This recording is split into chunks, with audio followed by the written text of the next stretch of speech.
히브리서 2장 10절에서 3장 6절. 그러므로 만물이 그를 위하고 또한 그로 말미암은 이가 많은 아들을 이끌어 영광에 들어가게 하시는 일에 그의 구원의 창시자를 고난을 통하여 온전하게 하심이 합당하도다. 오늘 히브리서 2장 10절에서 3장 6절 말씀은 예수 그리스도가 왜 우리와 같이 똑같은 모양으로 오셨는가? 신인가 하나님인가? 그렇게 질문하고 있습니다. 우리가 아버지가 교수로 있는 학교에 입학을 했을 때 첫 시간에는 질문을 하게 됩니다. 과연 내가 저분을 아버지로 모셔야 되는지 아니면 교수님으로 모셔야 되는지 헷갈릴 때가 있습니다. 예수 그리스도께서 이 땅에 오셨을 때 신으로 모셔야 될지 사람으로 대해야 될지 헷갈리는 부분에 대해서 오늘 명확하고 분명하게 얘기하고 있습니다. 10절에 이 십자가를 지어야 되는 것은 십자가의 의미는 무엇이냐 하면 성도들을 위해서 십자가를 져야 된다는 것입니다. 거기 성도라는 단어가 없습니다. 그래서 히브리서를 읽을 때는 정신을 바짝 차리고 읽지 않으면 이게 지금 무슨 얘기를 하고 있는지를 모르는 이유가 거기에 있습니다. 그로 말미암은 이가 많은 아들을 이끌어 영광에 들어가시는 일에 그들의 구원의 창시자를 고난을 통하여 온전하게 하심이 합당하도다. 이게 우선 그라는 게 누군지는 모르지만 그를 위한 만물, 그에 의한 만물, 그 만물이 그의 것이고 만물이 그를 위하여 있는 그 사람이 그 성도들의 영광에 들어가는 일, 십자가를 지는 일, 다시 말해서 그의 구원의 창시자, 예수 그리스도가 구원의 창시자입니다. 그의 고난을 통하여 구원을 완성시키는 것이 합당하다는 거예요. 그러니까 왜냐하면 이건 우리 지금 현재 쓰고 있는 말로 말하자면 우리의 눈높이로 우리를 이야기하고 있는 겁니다. 사실은 지금까지 창세기부터 지금 예수님이 오시기 전까지 모든 성경은 사실은 내가 너를 사랑한다, 나를 영원히 사랑한다, 그렇게 얘기하는 그 메시지였지만 그러나 사람들이 그거를 알아듣지 못합니다. 왜냐하면 육체를 입고 왔기 때문에 혈과 육을 욕해 속했기 때문에 그 말을 못 알아먹습니다. 그래서 그 수준에 맞춰서 딱 오게 되는 것을 보면서 참 놀라운 일이죠. 그게 합당하다는 거예요. 우리가 어린아이에게 뭘 물어볼 때 서서 물어보는 게 아니라 앉아서 어린아이의 눈높이에 맞춰서 물어볼 때 그 대답을 정확하게 들을 수 있고 또 그를 향해서 메시지를 전할 수 있는 것이죠.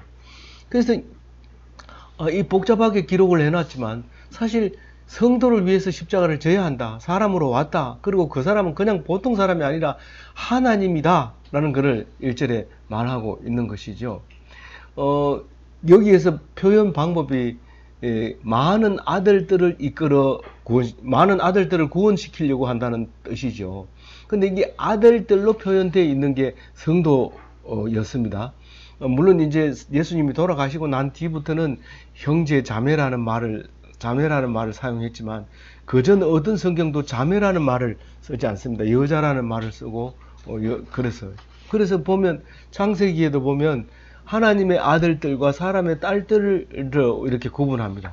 그러니까 다시 말해서 하나님 앞에서는 딸과 아들이 분명히 구분되어 있는 것을 볼 수 있습니다. 그래서 그러면 하나님의 아들들은 셋의 계열이고 사람의 딸들은 가인의 계열이 됩니다. 그러면 가인의 계열과 셋 계열은 세 번째 아들이고 가인은 첫 번째 아들이죠. 아담의.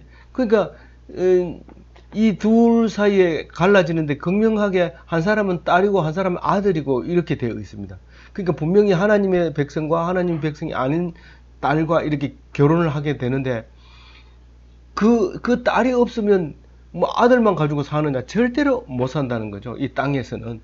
그래서 우리가 하나님의 아들이긴 분명하지만 그러나 세상 사람들 없이 교인들만 살 수 절대로 없다는 겁니다. 그 얘기를 창세기 6장 2절에 하고 있는 거죠. 그리고 디모데전서에 보면 아담이 이 선악과를 따먹은 게 아니라 여자가 쏘가가지고 그걸 따먹고 남자를 줬다. 그렇게 얘기함으로써 죄의 원천이 여자라고 하는 것을 말하고 있습니다. 이것을 오해로 하면 안 되죠. 이거를 들을 때 잘 들어야 됩니다. 그래서 모든 죄의 원천이 여자에게 있다고 생각을 하였기 때문에 예수님이 오셨을 때도 간음하다 붙잡히면 여자를 죄인으로 취급하지, 남자는 아예 빼버립니다. 간음이 어떻게 혼자 하는 간음이 있습니까? 근데 현장에서 붙잡힌 건데도 불구하고 남자는 놓아주고 여자만 죄에 빠지게 만들었습니다. 물론 이제 시대적 배경을 따져보면 남자가 여러 여자를 거느리고 살 수밖에 없었던 그 시절에 그 여자는 다른 남자가 있을 때는 절대로 다른 남자를 봐서는 안 되는 거고, 남자는 여자가 있더라도 다른 여자를 보면 그 여자를 책임지면 되는 거니까 이런 말이 나올 수도 있는 것이지만은, 그러나 어쨌든 창세기부터 시작해서 사람의 아들들이라고 하는 것을 구분시켜주는 이야기를 많이 하고 있는 것을 보면 우리는 남자로서 하나님의 백성으로서 우리가 신앙은 적어도 남자가 책임져야 되지 않느냐 하는 그런 생각을 하고 있는 것이죠. 11절에 보면 거룩히 하시는 이와 거룩하게 함을 입은 자들이 다 한 근원에서 난지라. 예수님과 성도는 한 근원에서 났다. 하나님 자녀다라는 거죠. 그래서 예수님은 이 형제들이라고 부르기를 부끄러워하지 않았다는 겁니다. 우리 형제라고 불렀다는 거예요. 우리 성도들을. 그러니까 근데 그건 공부만 하고 나면은요, 몰몬교라든가 이런 사람들은 예수님을 하나님의 아들로 인정하지 않습니다. 하나님의 아들이 아니고 하나님이 아니고 우리의 형제다라고 이제 문에도 이렇게 써가지고 예수님은 우리의 형제 이렇게 썼는데 틀린 말이 아니죠. 그걸 가지고 지적하거나 뭐 이렇게 할 필요는 없습니다. 그러나 그 생각에 매여 있으면 잘못된 거죠. 예수님은 형제이면서 하나님의 아들이면서 하나님이면서 제사장이면서 구세주이면서 온갖 이름을 다 가지게 되는데, 그 이름을 정확하게 가지고 있는 것을 알수록 우리에게는 큰 은혜가 되고 구원의 길이 된다는 사실을 알아야 되는 것이죠.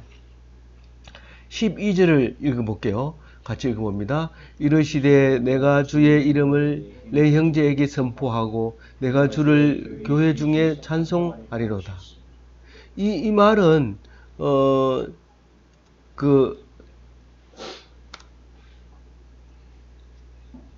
교회가 예수님과 성도로 이루어졌다 하는 말을 그렇게 하고 있는 겁니다. 그러니까 그게 퍽 까다롭게 되어 있는 것처럼 보여집니다. 그러나 깊이 읽으면 교회는 예수님과 성도만으로 이루어졌구나, 그렇게 얘기를 할 수가 있는 거죠. 그러니까 형제라고 선포하고 교회 중에서 찬송하면 예수님과 성도는 하나가 되어서 교회가 된다, 그런 말을 하고 있습니다. 13절 한번 더 읽어볼게요. 또다시 내가 그를 의지하리라 하시고 또다시 볼지어다 나와 및 하나님께서 내게 주신 자녀라 하셨으니, 주를 의지하는 교회, 그게 이사야서 8장 17절에 나와 있는 말씀을 인용한 것이죠. 그리고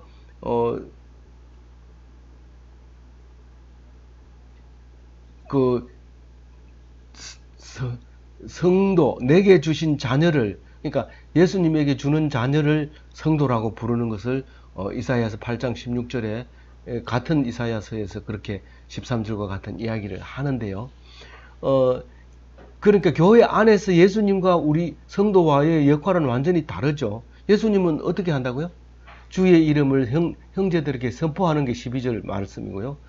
그 주의 교회 중에서 찬송하는 게 예수님과 우리가 하나님을 찬송하는 역할을 하는 거죠. 그 두 가지가 꼭 있어야 돼요. 예수님이 없는 교회도 안 되고 성도만 있는 교회도 안 되고, 뭐 성도 없는 교회는 우리는 그건 보지를 못하고 차원이 낮으니까 보지를 못하죠. 그러니까 그거는 모르지만 어쨌든 예수님이 계시는 머리가 있는 사람 머리 없는 사람이 어디 있습니까? 머리 없으면 안 되죠. 근데 그걸 이제 12절과 13절에 얘기를 합니다.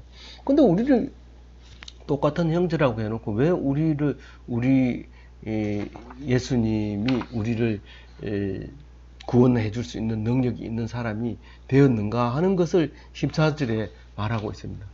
자녀들은 혈과 육에 속하였음에 그도 또한 같은 모양으로 혈과 육을 함께 지니심은, 예수님이 우리하고 똑같은 성정을 가지고 이 땅에 오신 이유에 대해서 지금 얘기하고자 하는 거죠. 죽음을 통하여 죽음의 세력을 잡은 자 곧 마귀를 멸하시며, 우리가 마귀를 멸하려면 그냥 입으로 하든지 뭐 행동으로 하든지 마귀를 잡아버리면 죽음을 안 통할 수 있지만, 사실 예수님은 너희들 죽여라, 죽인다고 그게 죽는 줄 아느냐, 죽여봐라 하고 죽임을 당한 것이 마귀를 이기는 방법이라고 지금 말하고 있는 거죠. 그래서 15절에 이 말은 누구나 이해가 가는 말입니다. 15절은 죽기를 무서워함으로 한평생 매여 종노릇하는 모든 자를 놓아주려 하심이니, 예수님이 십자가를 짐으로써 사실 죽음에 대한 문제는 다 해결해버립니다. 사실은 죽음의 원인은 죄라고 했는데 그 죄를 해결해버렸고, 그리고 그렇게 죽으면 예수님처럼 억울하게 죄 없는 상태에서, 지금 우리는 죄가 없습니다. 그러므로 예수님처럼 죽기만 한다면 그것은 반드시 부활한다는 겁니다.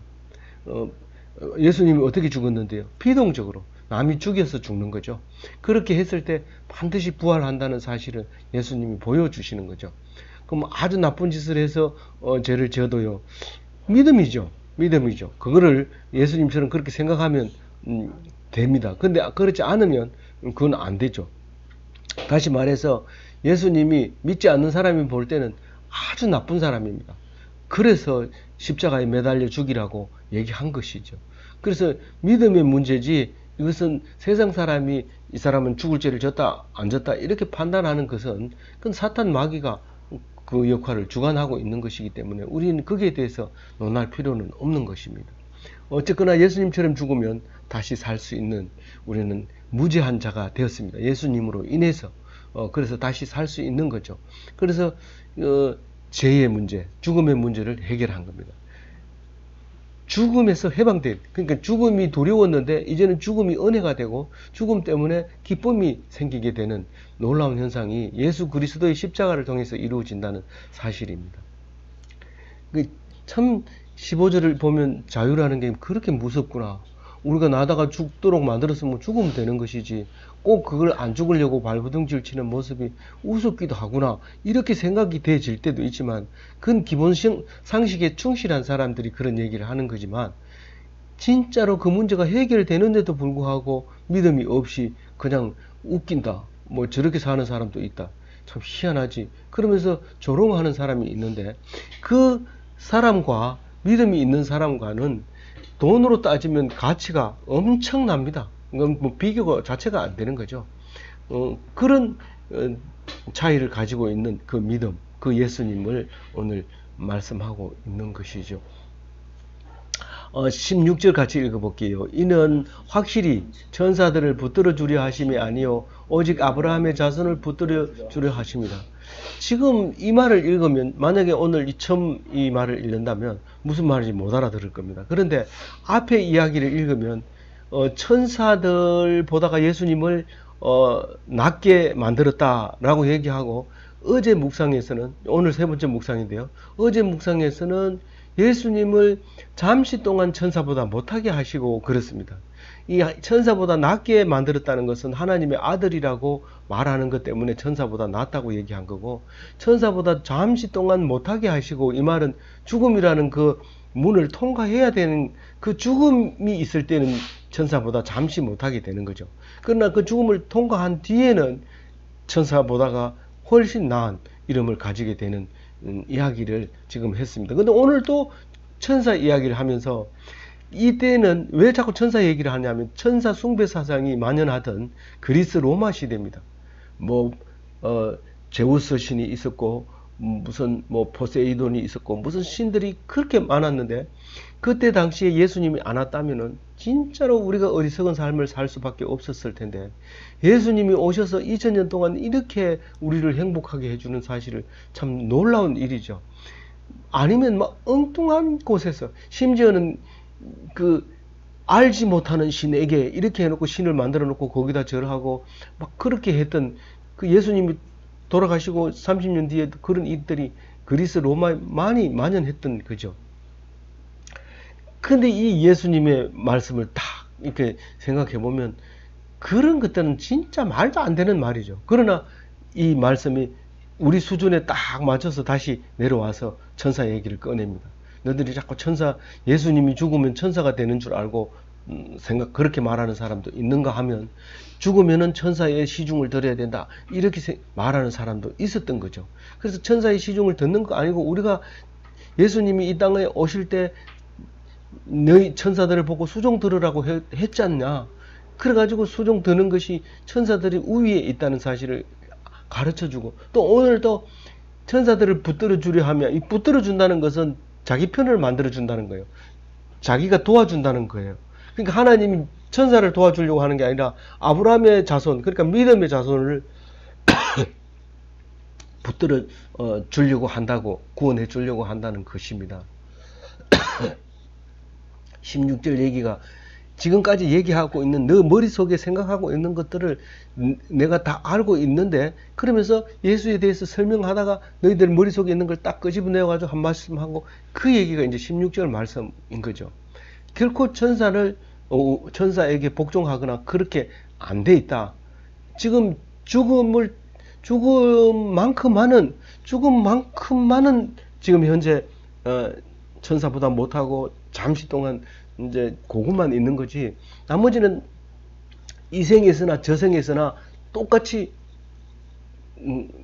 천사에게 매이지 않는다는 것을 말하려고 하는 거죠. 17절 같이 읽어볼게요. 그러므로 그가 범사의 형제들과 같이 되심이 마땅하도다. 이는 하나님이 이래 자비하고 신실한 대제사장이 되어 백성의 죄를 속량하려 하심이라. 그게 붙들어주는 방법으로 사람이 돼서 오셨다는 거예요.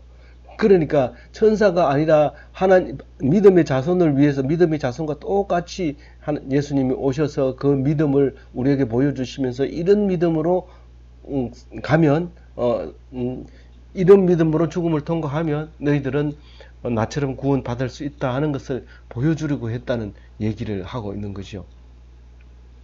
그래서 이제 우리에게 이해가 가게 하려고 하나님의 일은 십자가를 지는 게 하나님의 일이잖아요. 그건 자비하고 신실한 대제사장이 되어 백성의 죄를 속량하려 하십니다. 죄를 속량하는 방법은 대제사장이 제사 지낸 것 외에는 알고 있는 게 없습니다. 이 이스라엘 백성, 히브리인들은. 그래서 히브리서를 쓸 때 그런 거를 감안해서 말하고 있는 거죠. 안 그런 신약에서는 처음부터 얘기해야 됩니다. 너희들은 죄가 있다. 그래서 죽는다. 이 얘기부터 시작해야 이 말이 성립이 되는데 히브리서는 그런 얘기를 안 하고 바로 제사장 얘기 들어가면 이 사람들은 다 알아듣는 거죠. 아, 우리는 죄 때문에 죽는데 그 죄를 속해주는 것, 사해주는 것은 대제사장이 한다. 그 재물을 가지고 한다. 그거를 머릿속에 있기 때문에 이 얘기를 하면 알아듣는 거죠. 그래서 18절 그가 시험을 받아 고난을 당하였은즉 시험 받는 자들은 다를 능히 도울 수 있느니라. 이게 전체적으로 문맥이 안 맞는 것처럼 보여지지만요. 사실 예수 그리스도는 고난을 안 당하고 그냥 죽기만 하고 내가 죽음만 통해 가지고 그냥 다시 살아나면 안 되냐? 안 됩니다. 이 고난은요. 예수가 받은 고난은 이 세상에서 최고의 고난입니다. 그러니까 사람을 제일 고통스럽게 죽이는 방법이 뭐냐? 아무리 연구해도 십자가에 못 박혀서 말려 죽이는 그가 제일 악한 거다. 힘들게 하는 거다. 그래서 그 십자가를 지게 하는 거죠. 그러면 세상에서 제일 고통스러운 그 고통의 과정을 통과하고 우리를 구원하셨다고 하면 우리가 어떤 고난을 당해도 덤으로 사는 인생인데 우리가 그걸 못 이길 수 있겠어요? 그리고 이기면 반드시 다시 산다는 것을 구원을 약속하고 있는데 그걸 못 이길 수 있나요? 그래서 18절은 우리에게 엄청난 능력을 주고 있는 거예요. 그건 돈 주고 군대를 사는 거하고 또 비교 안 됩니다. 군대를 산다고 해서 그게 살아남는 게 아닙니다. 이것은 돈으로 따지면 말도 못하는 엄청난 가치 있는 믿음이 되는 것이죠. 그 설명이 부족하죠. 성경 66권은 예수 그리스도를 설명하려고 하는데 부족합니다. 근데 오늘 3장 1절부터는 모세를 불러와서 이제 예수님을 설명합니다. 그러므로 함께 하늘의 부르심을 받은 거룩한 형제들아, 우리가 믿는 도리의 사도이시며 대제사장이신 예수를 깊이 생각하라. 예수를 깊이 생각하지 않고 살아가는 것은 잘못 사는 것이다. 그런 말을 하고 있는 것입니다. 예수를 깊이 생각해야 한다. 예수는 어떤 사람이냐? 그 도리의 사도이고, 그렇죠? 도리의 사도. 그러니까 이 성경은 진리라고 돼. 진리가 너희를 자유케 하리라 할 때 진리고, 그 진리의 모든 진리가 그 속에 들어 있는데, 그 진리를 적어 놓은 책들 중에서 가장 우수한 최고의 높이에 있는 게 성경인데, 그거를 가르치는 사도였다는 거죠. 예수님이 사도였고 또 제사장이었다는 거죠. 제사장이었고 그런 예수를 깊이 생각해야 된다. 그래야 그게 사는 기다. 다른 사람은 미사일 만들 때 이 유대인들은 성경 봅니다. 다른 사람이 큰 집을 지을 때 유대인들은 성경을 봅니다. 유대인들은 그거는 예수를 안 믿어 그렇지 이 성경만큼은 확실하게 기록을 해 와서 우리에게 전달해 주는 거죠. 그럼 우리는 예수를 믿으니까 유대인들처럼 엉뚱한 자부심을 갖는다든가 존재감을 가지고 있는 것은 아니지만 예수 그리스도로 말미암아 가지고 있는 존재감이 놀라운 거죠. 그래서 우리가 볼 때 유대인들은 우습죠. 유대인들은 우리를 보고 잘 모르니까 우습게 여기지만 우리는 오히려 유대인을 더 우습게 여기거든요. 왜냐하면 유대인들이 아는 거 다 알고 예수가 가르쳐 준 걸 더 아니까 훨씬 우리는 우위에 서 있다는 사실을 기억해야 됩니다. 그러나 그 사람이 기본적으로 바탕을 깔고 우리를 설명해 주는 거 있으니까 그 사람들을 없애버리면 우리의 존재감도 없어지는 거죠. 그래서 유대인을 만날 때 참 우리를 뒷받침해 줘서 고맙다. 그래서 너들보다 나은 게 나다. 이렇게 얘기하면서 우위를 점하고 있어야 되는 것이죠. 그게 2절에 같이 읽어볼게요. 2절 그는 자기를 세우신 이에게 신실하기를 모세가 하나님의 온 집에서 한 것과 같이 하셨느니라. 이렇게 읽으면 잘 뭔 말인지 몰라요. 모세는 하나님의 온 집에서, 다시 말해서 성막에서 하나님의 종로로 됐다는 뜻입니다. 예, 그게 그 말이거든요. 모세는 하나님의 성막에서 하나님의 종로로 했는 거고, 그 다음에 그 3절에는 반대로 또 얘기하죠. 그는 모세보다 더욱 영광을 받을 만한 것이며 마치 집을 지은 자가 그 집보다 더욱 존귀함 같으니. 그러니까 모세는 피조물이고 예수님은 창조자예요. 그러니까 그 비교가 안 되죠. 그래서 뭐라고 얘기하느냐 하면 4절에 보면 집을 지은 집마다 집을 지은 이가 있으니 만물을 지은 이는 하나님이시라. 그러니까 만물을 지은 것이 하나님인데 그 예수님이라는 거죠. 그러니까 5절에 모세는 장래의 것을 정언하기 위하여 하나님의 온 집에서 종으로 신실하였고, 거기 3절 말씀하고 연결되는 거죠. 성막에서 종이 됐다는 거예요. 신실하다는 것은 믿음이 있는 이런 뜻입니다. 뭐 성실도 의미가 있지만 성실보다 한 단계 높은 게 믿음입니다. 성실은 끊임없이 그 시간을 지키고 어떤 일이 있어도 그 시간을 지키기 위해서 애쓰고 그런 게 이제 성실이고, 한 단계 더 높이면 믿음인데 그 믿음이 신실이라고 말하고 있습니다. 그 사람은 그게 모든 것보다가 우세하기 때문에 우선적이기 때문에 그 시간을 지키고 이렇게 하는 것이죠. 그러니까 성실과 신실이 또 다른 차원에 이제 있는 거죠. 하나님은 성실이라고 표현하고 우리는 신실이라고 표현한 최고의 됨됨이를 말하고 있는 거죠.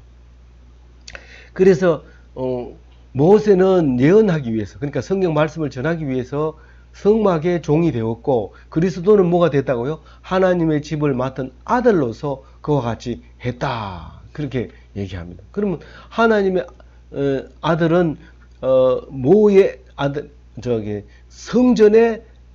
성전에서 하나님 아들로서 성전을 맡은 거죠. 성전을 맡은, 모세가 성막을 맡은 것처럼 예수가 성전을 맡은 거죠. 근데 그 성전이 누구냐 하면 제일 끝에 우리는 그의 집이라. 우리가 성도라는 거예요. 우리가 성도라는 거예요. 우리가 누군데? 우리를 분명하게 해주는 게 바로 우리가 소망의 확신과 자랑으로 끝까지 굳게 잡고 있으면 그게 우리가 성도가 된다는 겁니다. 그러면 우리가 소망의 확신과 자랑을 끝까지 굳게 잡는 게 뭐냐? 그게 믿음이죠. 그게 신실이죠. 그게 예수님 닮은 신실이죠. 그런데 무슨 소망의 확신이 있느냐? 구원의 확신의 소망이 있는 거죠. 다 죽는데, 그래, 그 죽음은 사탄이 지금 우리를 죽음으로 끌고 가는 건데, 아직까지는 그래. 아직까지는 우리가 죽음을 이기지 못했어. 그러나 만물을 발 아래 둔다고 했으니까 그 사탄도 반드시 이길 거야. 그런데 요한계시록의 요한이 이 하느님 나라의 계시를 딱 받아보니까 아직 때가 안 된 거예요. 그래가지고 순교한 자들이 제단 밑에서 우리 언제까지 여기 있어야 됩니까? 기다려라. 때가 수가 찰 때까지, 그때까지 기다려라. 그렇게 하면서 우리가 순교하는 숫자를 세고 있습니다. 그 순교 숫자가 차면은 하나님께서는 이제 죽음을 이기고 하늘나라에 바치게 되는 그런 일이 생긴다라고 얘기를 요한이 계시를 받아서 그 말을 하게 됩니다. 그래서 요한 계시록은 그 한 절 때문에 그 나머지 모든 그 기록이 있지 않나 저는 그렇게 보고 있습니다. 그래서 우리는 뭘 가지고 있어야 된다고요? 소망의 확신을 가지고 있고 자랑을 끝까지 굳게 잡고 있어야 됩니다. 그런데 신약과 구약을 통틀어서 자랑은 죄라고 얘기하고 있습니다. 자랑은 결코 죄라고 얘기를 하고 있습니다. 그런데 이 자랑을 죄라고 생각하지 않는 몇 가지를 제가 여기 적어놨어요. 거기 야고보서에서는 자랑을 뭘 자랑하라고 그러냐면 다른 건 다 자랑하지 말라고 하면 안 된다고 해놓고는 낮은 자를 높이시는 하나님을 자랑하라는 거예요. 낮은 자가 자랑거리가 없어가지고 기죽고 있거나 이렇게 하지 말라는 거예요. 아무리 지위가 낮고 직책이 낮고 명령에 복종해야 되는 그런 직책이 있다 할지라도 그 사람 앞에 가서 자랑해야 될 게 있는데 내가 지금은 비록 낮지만 하나님께서는 언젠가는 높여주신다. 성경에도 가난한 자에게 복을 주시는 가난한 자는 복이 있나니 그런 말씀이 있다는 것을 제시하면서 그렇게 그걸 자랑해야 되는 거고요. 내가 돈이 많은 자는 하나님께서 자기를 낮춰주는 낮아지게 해주는 그런 것을 자랑해야 돼. 내가 이렇게 돈이 많지만 그래도 하나님께 쓰임 받으면 이 돈은 아무것도 없다. 그러면서 나는 다만 이 재산을 관리하는 아주 짧은 기간 동안 이 재산을 관리하라고 주신 것이다. 그러면서 재산 관리자로서의 자랑을 해야 되는 거죠. 돈을 자랑하는 것이 아니라. 그래서 낮아짐을 자랑해라. 그렇게 얘기를 합니다. 당신 재산이 있으니까 이러면서 높이 우러러 보거든. 풀의 꽃과 같이 다 지나가는 게 재산입니다. 그리고 그걸 자신있게 자랑스럽게 얘기하는 게 자랑이고, 또 빌립보서에서 보면은 전도한 사람이 자랑이라는 거예요. 그걸 자랑하라는 거예요. 전도한 사람은 자랑하고, 전도한 사람을 저 사람은 나의 자랑이야 이렇게 얘기하고, 또 전도 받은 사람은 저 사람이 나를 전도했어. 그리고 그 사람을 자랑으로 여기라.